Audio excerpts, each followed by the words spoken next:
بہرحال اس کی طرف توجہ کریں، حدیث کافی یہ والی دورانی ہے۔ میں دوسرے میسج کی طرف آتا ہوں کہ رسول خدا سے کہا کہ اے احمد، ایسا نہ ہو کہ بچوں کی طرح پانی اور دنیا کے رنگ میں جو ہے وہ مشغول ہو جاؤ، اور دنیا کی جو مٹھاس ہے اس کے لیے اور جو ترشی ہے اس کے پیچھے چلے جاؤ۔ پیغمبر فرماتے ہیں کہ پروردگار مجھے رہنمائی کریں کہ میں آپ کے نزدیک آ سکوں، تو فرماتے ہیں کہ رات کو دن کی طرح اور دن کو رات کی طرح قرار دو۔ کہا یا رسول اللہ پروردگار کیسے میں اس کام کو انجام دوں؟ کہا کہ اپنی خواب کو یعنی سونے کو نماز اور بھوک کو اپنی خوراک قرار دو۔ عزیزان محترم، کھانے کا میں جتنی بھی حدیثیں پڑھی، اس کے علاوہ بھی پڑھی، جو نفس کی تربیت کے لیے حدیثیں ہیں اس کا تعلق کھانے سے بہت زیادہ ہے، کیونکہ انسان اپنے اس کے اندر دنیا کی اتنی چیزیں ڈال لیتا ہے کہ آسمان کے آشکار اسرار اس کے اوپر واضح نہیں ہوتے۔ گرسنگی یعنی بھوکا رہنا، بھوکا رہنے نہیں کہ مولوی صاحب بھوکا رہنے کی طرح، ایک تو خود روزے سے تعبیر ہے کہ رمضان، دوسرا رات کے ٹائم پر کم کھانا، اس کی بہت تاکید ہے کہ جتنا زیادہ آپ کھاتے ہیں اتنا آپ کے لیے مشکل ہوتا ہے صبح فجر میں اٹھنا، اتنا آپ کو عجیب عجیب سے خواب آتے ہیں۔ لوگ ہمیں فون کر مولانا صاحب یہ خواب میں دیکھا، یہ خواب میں دیکھا، ہم کہتے ہیں رات کو کھایا گیا تھا بھائی، یعنی اتنا زیادہ آدمی ہوتا ہے کہ وہ ہر چیز، کیونکہ مشکل ہے ہمارا، اوپر سے آج کل کے کھانے۔ تو عزیزان محترم، اسی لیے اسلام تعدیل کی طرف یعنی تعدل یعنی ایک درمیانے راستے کی طرف کیوں کہا گیا؟ سونے سے 2 گھنٹے پہلے کھاؤ، کھانے کے بعد 70 قدم چلا کرو، یعنی کچھ راز ہے اس کے اندر صحت کے لیے، تو لیکن ہم ان چیزوں سے نہیں، تو اس لیے رات کو کم از کم ہم اپنے آپ کو لے کے، اے احمد عزت اور جلال کی قسم کوئی بندہ میری نسبت نہیں کر سکتا اگر اس کے اندر یہ 4 صفتیں، اگر یہ ضامن ہو جائے کہ اس کے اندر یہ 4 صفتیں ہیں تو میں اسے جنت میں ڈال دوں گا۔ 4 صفتیں، اتنا زیادہ آپ کو مزاحم نہیں ہوتا، یہ 4 صفتیں ہمارے اپنی کوشش کریں کہ ہم اپنے اندر ان کو پیدا کریں۔ پہلی کیا ہے کہ اپنی زبان سے کوئی بیہودہ بات، کوئی ایسی بات کہ جس کا فائدہ نہ ہو نہیں ادا کرے گا۔ ہم اپنی زبان سے کوئی ایسی بات کہ جس کا فائدہ نہ ہو، بولیں صاحب آسان بہت سخت ہے، ہم اتنی باتیں ایسی کہہ جاتے ہیں، کتنے لوگوں کے ہم مذاق کر کر دلوں کو دکھا دیتے ہیں۔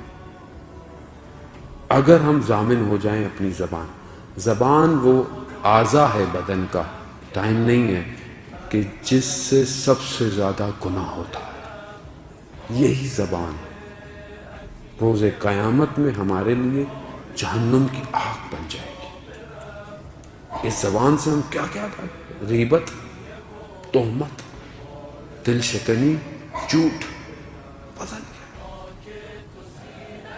اگر میرا بندہ اس بات کی ضمانت دے دے کہ وہ اس سے کوئی ایسی بات نہیں کرے گا، میں اسے جنت میں بھیج دوں گا۔ دوسری چیز، اگر اپنے دل میں وسوسے اور شیطان کی جو واردات ہوتی ہے اس سے اپنے دل کو اگر بچا لے تو میں ضمانت دیتا ہوں اس کو۔ وسوسے اور شیطانی چیزوں کو ہم کیسے روکیں عزیزان؟ بس میں ساتھ ساتھ آپ کو حل بھی دیتا جاؤں کہ وسوسوں کو روک نہیں سکتے، عرفا کہتے ہیں وسوسے آئیں گے، لیکن برے وسوسوں کو آپ اچھے وسوسوں میں تبدیل کر سکتے ہیں۔ وہ کیسے؟ کہ دن میں جو چیزیں آپ دیکھتے ہیں وہ آپ کے کمپیوٹر میں سیو ہو رہی ہوتی ہیں، وہی پھر وسوسوں کی طرح آپ کے لیے فیومز کریٹ کرتے ہیں۔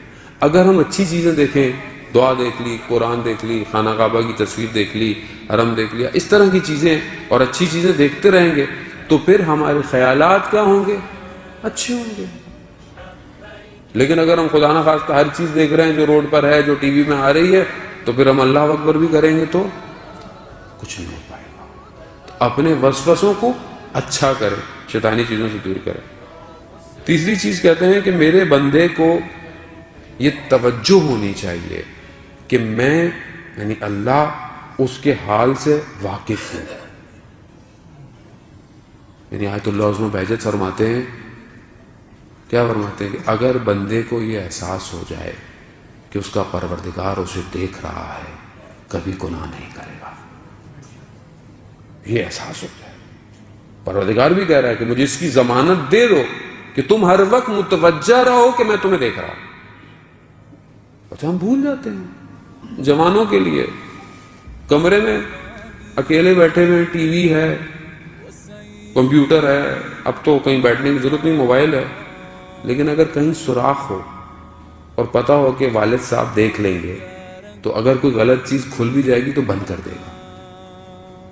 کیوں؟ کیونکہ ابا کا ڈر ہے یا کسی اور کا ڈر ہے. مگر وہ جس کے کیمرے ہر وقت لگے ہوئے ہیں، ہر وقت دیکھ رہا ہے. میں نہیں، قرآن سورہ توبہ آیت نمبر 105، اے رسول ان سے کہہ دو عمل کیے چلے جائیں، اللہ، رسول، مومنین کی جماعت دیکھ رہے ہیں، دیکھ رہے ہیں. میری طرح نہیں ہے کہ میں کوئی اٹھے گا تو دیکھوں گا. اندر آپ نے ارادہ کیا، وہ دیکھ رہے ہیں. آیت اللہ بہودینی رضوان اللہ تعالیٰ علیہ کہ آپ کی صلوات ان کے درجات میں اضافہ کریں. اللہم صلی علی محمد وعلی محمد.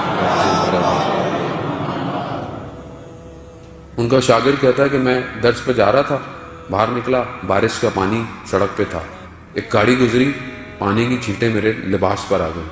وہ گزر گیا، میں نے اسے برا بھلا بولا، گھر گیا، کپڑے چینج کیے، واپس آیا. کہتے جب میں درس میں پہنچا تو کوئی اور نہیں تھا، میں اور دیکھا استاد جو ہیں وہ لکھ رہے ہیں. انہوں نے سر نہیں اٹھایا، مگر کہا کہ اگر اس گاڑی والے نے کوئی کام غلط کیا تھا تو تم نے کیوں غلط کیا؟ وہ کہہ رہا وہاں کوئی کھڑا ہوا نہیں تھا. مومنین کی جماعت دیکھ رہی ہے، دیکھ رہے ہیں. ہم ایسے عرفا کے پاس جاتے ہیں، اجزاء نے مطلب بڑے بڑے علماء، رات کو جو کیا ہے سب پتا ہوتا ہے انہیں. وہ تو یہ تو پروردگار نے لطف کیا ہوا ہے کہ عیبوں پہ پردے ڈالے ہوئے ہیں. وہ ستار ہے، چھپانے والا ہے، ورنہ ہم ایک دوسرے کا سامنا نہیں کر سکتے. یہ لطف ہے اس کا. اس لیے آیت اللہ عظمہ بہجت کہتے تھے کہ ہمارے پاس جب آیا کرو تو استغفار کر کے آیا کرو، کیونکہ ان کو نظر آتا تھا سب. بہرحال اس چیز کی طرف پہلی چیز کیا تھی اگر آپ کو یاد میں رہی ہے؟ زبان. دوسری چیز کیا ہے؟ وسوسہ. تیسری چیز خدا دیکھ رہا، میں اس وقت متوجہ رہوں. چوتھی چیز اور آخری چیز کہ اگر انسان یہ ہر وقت توجہ رکھے اور بھوکا اور اپنے آنکھوں کے نور کو بچا رکھے، یعنی بھوکا رکھے، توجہ کرے کہ اپنے آپ کو، یعنی بھوکا اس میں خدا نہ خواستہ مراد مت سمجھیے گا آپ لوگ کھانا کھانا چھوڑ دیں. یعنی ظاہر ہے کہ ہم ایک حد تک نہ کہ یہاں تک جب دعوت میں جاتے ہیں اب پانی پینے کی بھی ہمت نہیں ہے، اب اندر کچھ اتر نہیں رہا. پہلے بتاتے میٹھا بھی تھا گھر میں، ہم نے تو سبھی یہاں تک کھا لیا ہے.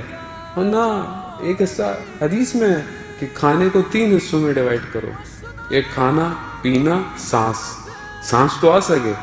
تو بہرحال ان چیزوں کا ہم خیال رکھیں، انشاءاللہ پروردگار ہمیں ان ساری باتوں پر عمل کرنے کی توفیق